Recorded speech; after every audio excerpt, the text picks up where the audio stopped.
Good afternoon, good evening, everybody. It's Dave coming to you from the dog yard here in Southern Maryland. It's Monday evening, 6 p.m. ish, about 70 degrees, no humidity, 10 mile an hour breeze. Just yet another picture perfect day. How many times have I come on this channel and talked to you about how great the weather is today? I've been here, 9 weeks, 63, 64 days, probably 58 of those 64 have been almost perfect.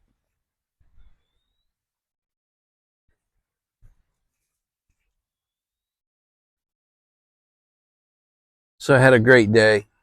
I've said that a lot too, right? I get to say that a lot in my life. I realize that. I hope I come across as grateful and thankful for that, not like neener, I had another good day. But yet again, my day trading went well. I hit right in between my first and second targets. And it was frustrating because I was over my second target and I was just letting the position close, and it kind of went against me by a couple $100. So I stayed well above my first goal, but fell below my second goal. And my first emotion was frustration. And I said, that's just not right. God gave me a great day in the market, and I just need to get over myself and say thank you and be done. So we were done. We hit our goal by 11. We were done for the day. Came home, the yard got mowed, the electrician showed up and fixed the light over the garage, and then we have our windows cleaned once a year, and that was today. So it was a busy day. So after an hour and a half in the market, and then watching the mowers, and then watching the electrician, and then watching the window guy, I was beat. I had to go take a nap. So from like 2:30 to 4:30, I took a nap. I haven't done that in years. Wow, I was sound asleep. Woke up at 4:30 and dinner was ready. Tacos, my favorite. My wife's a queen. Takes good care of me. So anyway, we had dinner. Now the girls are over at the barn having yet another perfect late spring evening at their horse farm riding Cooper.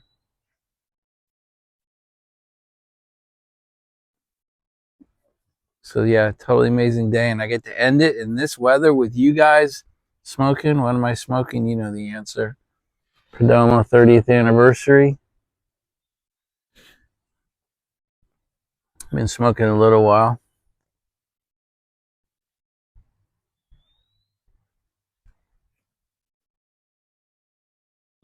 Great stick. Look at this. Just another perfect spring day. Look at that blue sky against those trees. God, the whole circle all the way around looks just like that. Just picture perfect spring day. Good God. How many of those have I said on these videos? There's Chance. Scooch at my feet. Good old Echo. And the hooligans are hooliganating over there. Looks just like the last 20 days, doesn't it? Anyway, it's happiness. I'll take boring and consistent all day long, every day.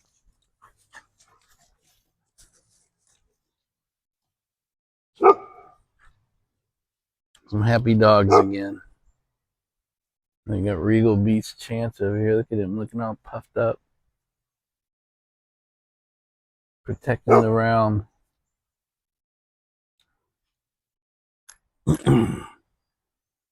So I have one thing I want to talk to you guys about today. So I'm going to title it, Don't Force It. Now we're going to take a bit of a drag you around the story horn a little bit here to get to how I got there, but don't force it is what I want to talk about tonight. You got Echo doing her digging routine.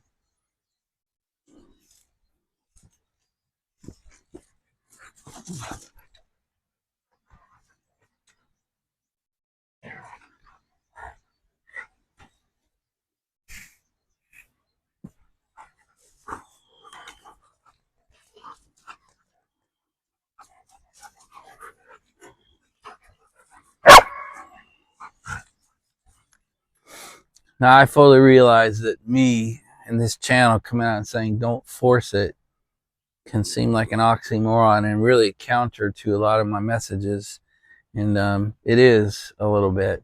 Now look, I'm as alpha male as they come. I'm a control freak, an OCD problem. You know, I'm a no pain, no gain guy. I'm a, failure is not options guy.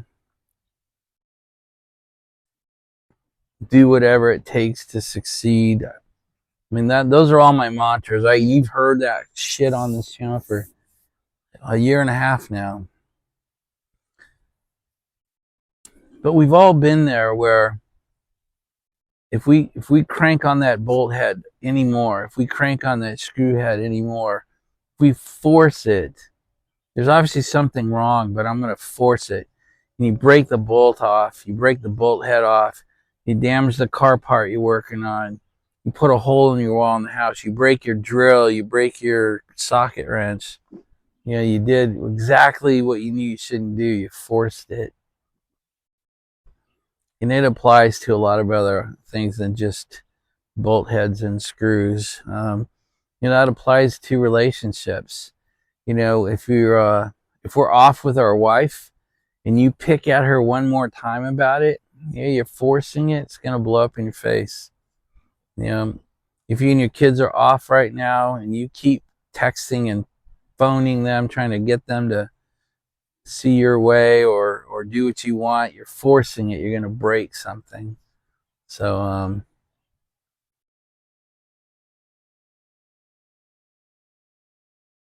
I had the thing that taught me that was this morning in the market, trading platform up, trades are hot. All my trades are closed except one. I've exceeded my second value and it erodes away on me a little bit. So I exit the position, but I exit a few $100s down from where I was. And I was angry. And angry and emotion is when we tend to force it. We get mad at that bolt. God damn it, no bolt's gonna beat me. So you break it off. Well, you sure taught it a lesson, didn't you? Or your wife needs to hear your opinion one more time and you're mad that she's not listening and you're gonna go force it. Let me know how that goes for you.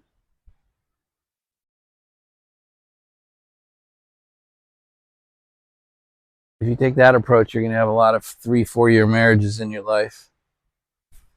If your kid just isn't listening and you just get emotional, angry, and this guy's gonna listen to me, and you're gonna force it into him, that's not gonna work well at all either. So, and then my example came from the market today. I got angry that I had achieved my second goal and didn't just close out immediately. Over the last few minutes, I let the trade erode away on me, and I got angry about it. I started looking for another trade because I was going to make it back. I was going to, almost a revenge trade is what it's called in the market. I was going to get back at the market and show it that I could attain my second tier this morning. And luckily, this God voice in my head just said, shut it down. Be grateful and shut it down. Holy crap, immediately it was like, closed out the platform, shut down all the trading stuff, and just said, wow, I had a great day, thank you. But my initial reaction was to get out there and force another trade or 2 or 3 or whatever it takes to make my higher goal today.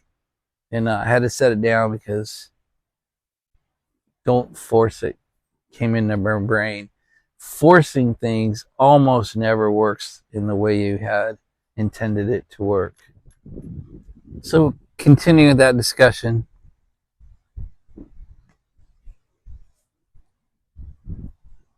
how do you know the difference between forcing it and putting that versus putting one more effort into it, right? Where's that line between continuing to work on something and pushing on it like we do? You have to push on anything to get it to move.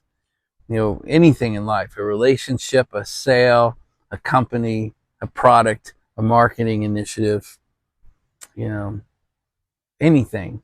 You have to push on it. And sometimes you have to push on it hard and for a long time for it to break loose. That's why starting a business is so hard. You got to push on it and almost force it for days and days and days, for weeks, months, even years. How do you know the difference between pushing on it to keep it moving versus forcing it and you're probably going to break it?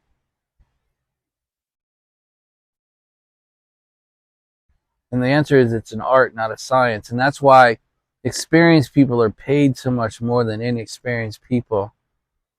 You know, Jim would know whether he could back that rig into that hole or not. A new driver might try it and realize he got himself wedged, versus Jim saying, look, I've driven trucks for 20 years. So you can't fit that in there. I ain't doing it. I'm not forcing it. Or your wife or your kid. How do you know, like, one more conversation isn't exactly what they needed versus one more will start to harm your relationship? That's only you can decide that. That's relationship art. That's listening to the body language, the face language, the eye language, the tone of the voice of the person you're trying to talk to. You get any sense of a slight bit of openness, a slight bit of looseness to be worked, or are you going to break it? And that's why we break things early in relationships. We don't really know where those points are. So sometimes new jobs, we break a relationship, or a new relationship, we break the relationship. Because it takes us a while to get good at the art of one more is what this thing needs versus one more is probably going to break this thing. And, as we get older, that's one of the things we have to work on, is the ability to discern. Continuing to hammer away on this initiative is exactly what it needs versus hammering away one more time and this initiative is going to break something. That is an art that is developed, in my opinion, only through experience, years of being alive, variety of life, trying different things, succeeding, finding the failure points and learning lessons from failure points. All that rolls into the artwork of knowing when this thing is this next one is the one that's probably going to force it and break it. It's not easy. But it's like going to the gym. It's a skill you really have to work on. You need that skill because you'll always need it with your spouse. You'll always need it with your kids. You'll always need it with your employees. You'll need it with your employer. You'll need it with your company. You'll need it with your side gig. When am I pushing on it too hard? Remember that this is coming from a guy that's all I do is push on things too hard. So the last part of don't push it is beware using don't push it. I'm going to break it like another plank in your excuse wall. If you like to quit early, this can be a great reason. Oh, if I do any more, I'm going to break something. So you quit. When you're a long, long ways away from breaking anything, it's just you're tired of it. You're tired of pushing on something. So just be careful. So don't force it, but don't use that as a reason to not go to work, not to work on something. That's part of that art I was telling you about.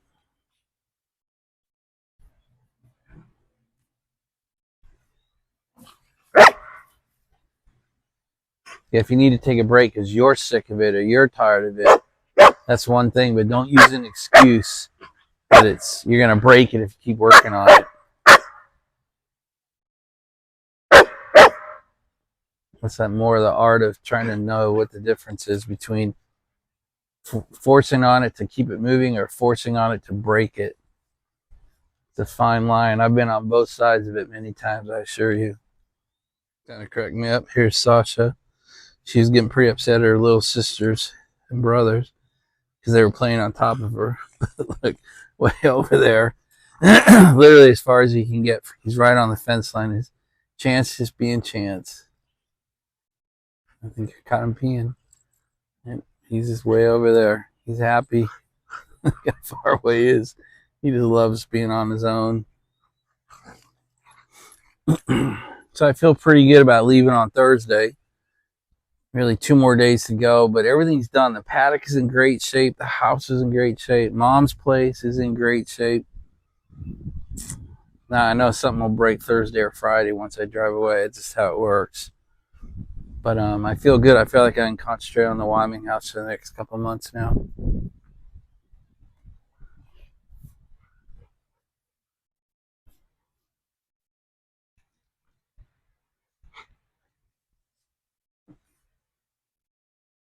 So back to Anne Marie and Lauren are so excited.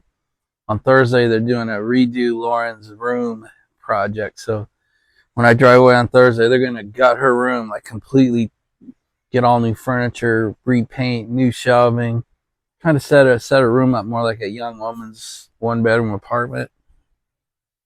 Because I think she said she wants to work out of that room. There's something I could have forced.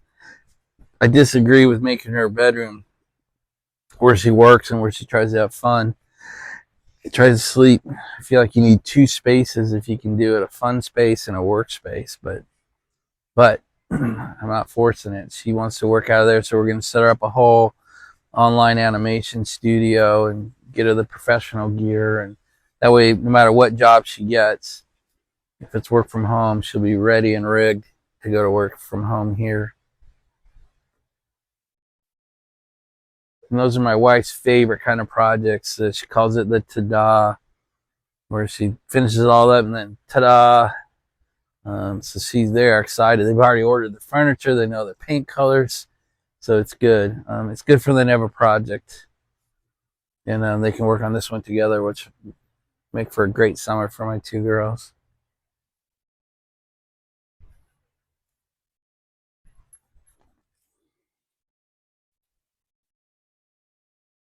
So it's so weird how something so mysterious as driving cross country can become. You got to be careful, but it's become kind of routine. I did 4 round trip crossings last year. I did 4 round trip crossings in 2023.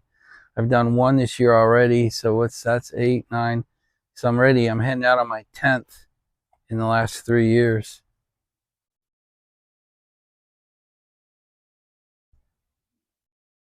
Oh, I remember the fear and the mystery of driving from this house to the Wyoming house 3 years ago, I think. And I've done it a few times before that. 2022, I did it a couple times. 2021, I did it a couple of times. So I've probably done it 14 or 15 times now.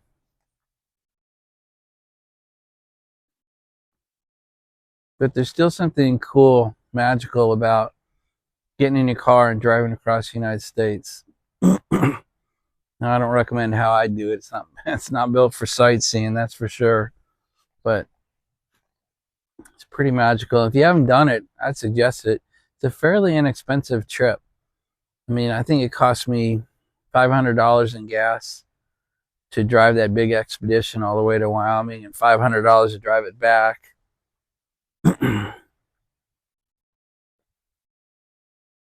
Well, that's cheaper than any airline ticket with a dog, and I'll have 2 dogs. I'll have Ranger with me on the way to Wyoming. So from Denver to Wyoming, I'll have both of them with me. So it's pretty exciting, though. Yeah, I love seeing this country.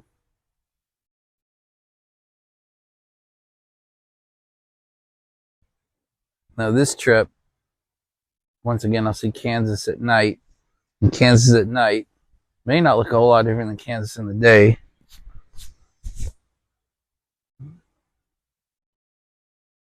But except for Kansas and eastern Colorado, I'll see everything in daylight this trip.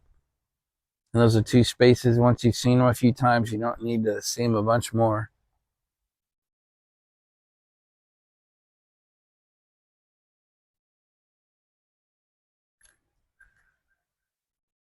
So in addition to don't force it, I think the second thing I want to talk about, there really is a corollary. Sometimes you just have to take the loss. And boy, does that blow. Few things suck as bad as declaring a failure. I personally hate it. Yeah, that's probably one of my worst. And I'll relate it to trading again. Like if you day trade, you need to have your entry rules, your stop loss rules, and your take profit rules. And sometimes you can follow all your rules and enter a perfect looking trade and it just continues to go against you. At some point you have to declare, I'm going to take my stop loss. I'm going to lose money on this trade and move on. And then so I'll just personalize it. If I have the maturity to say, wait a minute, I didn't follow my entry rules, or the market isn't doing what it should be doing, I have to take the loss, and I come out of the trade with the loss. I have to then fight this super immature emotion that I think we all have to revenge it, to get back, to well, I'm gonna make money. And sometimes we want to do the same thing. Like what I screwed up on cattle today, cattle futures. I entered the trade because I thought I knew how it was headed. I thought the price bars were telling me what it was going to do. It didn't meet all my criteria, and I entered it anyway. And the bitch went against me, and I lost money on it. And I can just imagine God and my guardian angel just shaking his head like, dude, I'm trying. And I've told you 100 times, have entry rules and follow them. You know, and you get mad because you don't follow your rule and you lose money.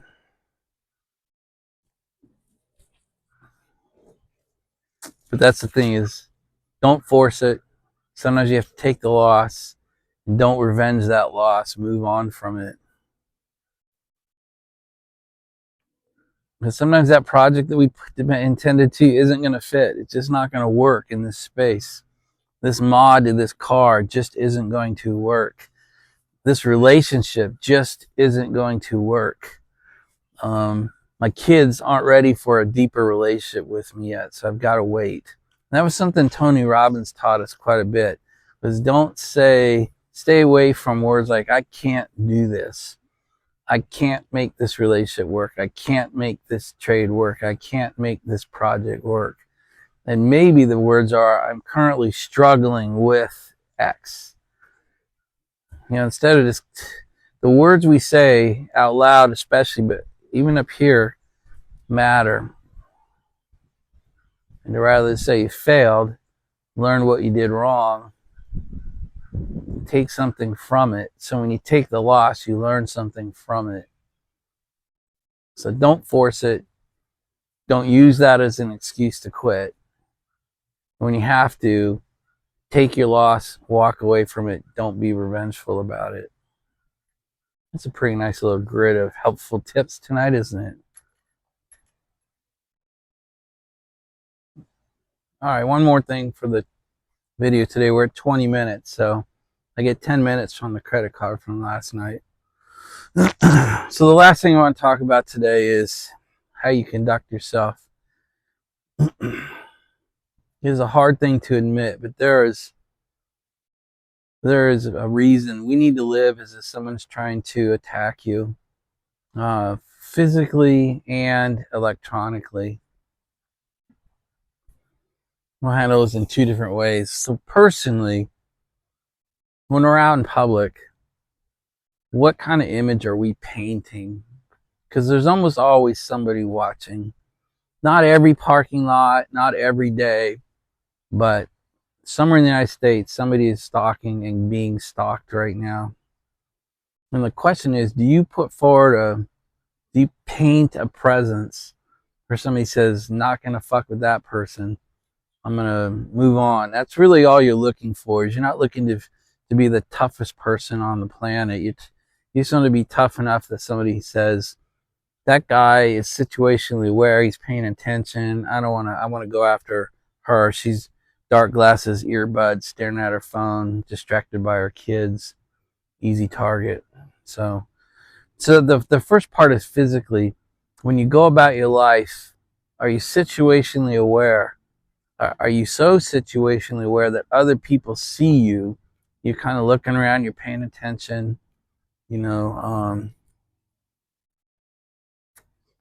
you got jeans on, You're not wearing pajamas. You're not wearing flip-flops. You're not wearing slides. You know, you look like you could address a situation if it were to come up. That's what you want to do all the time. Don't let down on that, because you never know when that person's in the parking lot looking for you. As we get older, unfortunately, as we look older, you know, that puts you on the list to watch.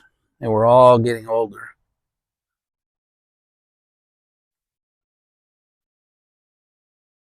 So that's just something that's very important to me, because what I did for all those decades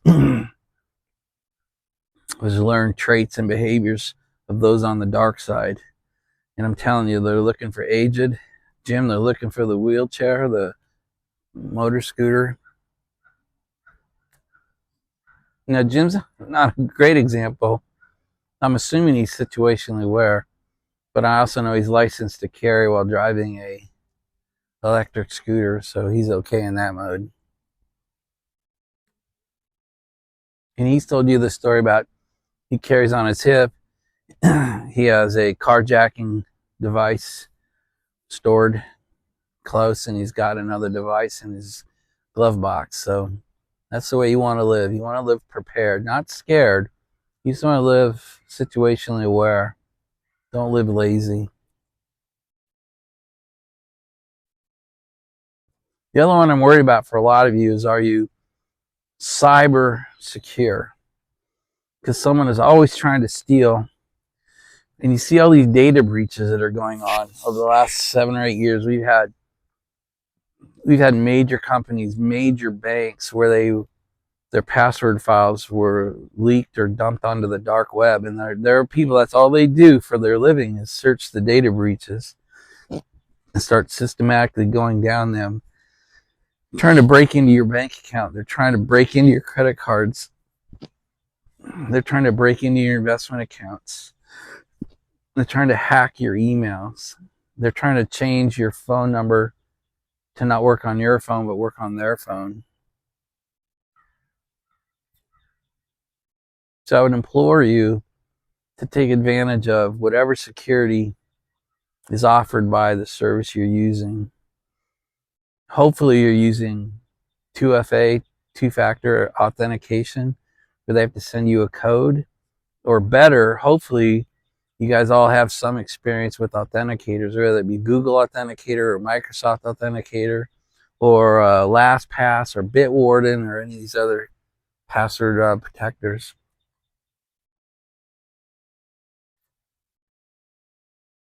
We've moved past cybercrime becoming the den of the 30-year-old disgruntled guy living in his parents' basement, to organized crime has units. That's all they do. And we now have state-sponsored cybercrime, where China, Iran, North Korea, they actually have branches in their military that's what they do. So just act online like you're being watched, because you probably are.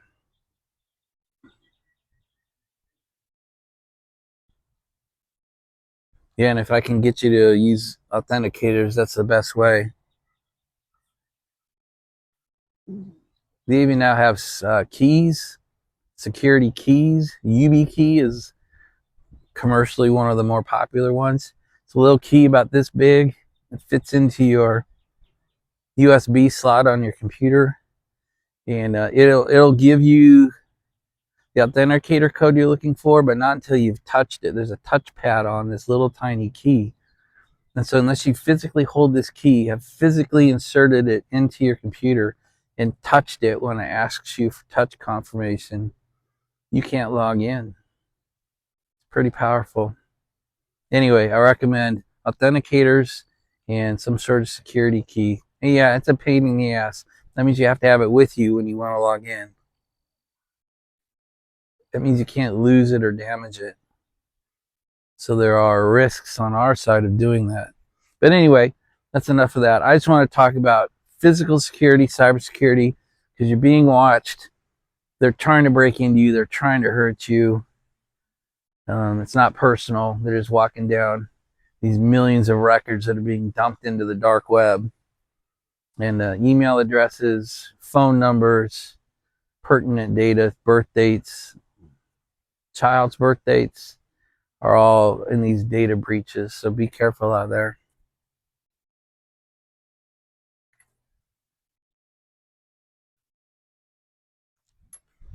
So one easy way to protect yourself credit-wise, cyber-wise, is to what they call lock your credit files. So there's TransUnion. I can't remember the other two right now. Anyway, there's 3 credit reporting agencies. Like when people go to look up your credit score, you can actually create a credit bureau account online and then say I want all my credit files locked.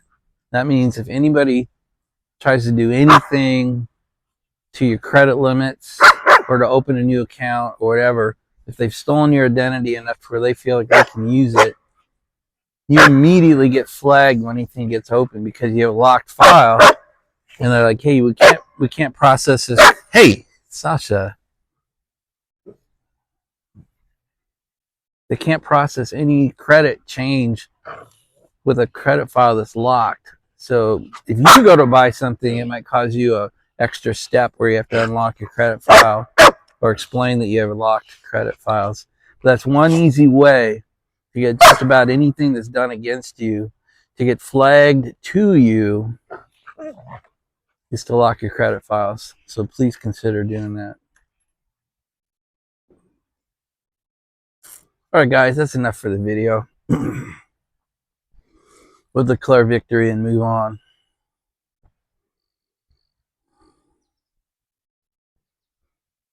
So you guys, I hope you had a great start to the week. Hope the rest of the week looks good for you.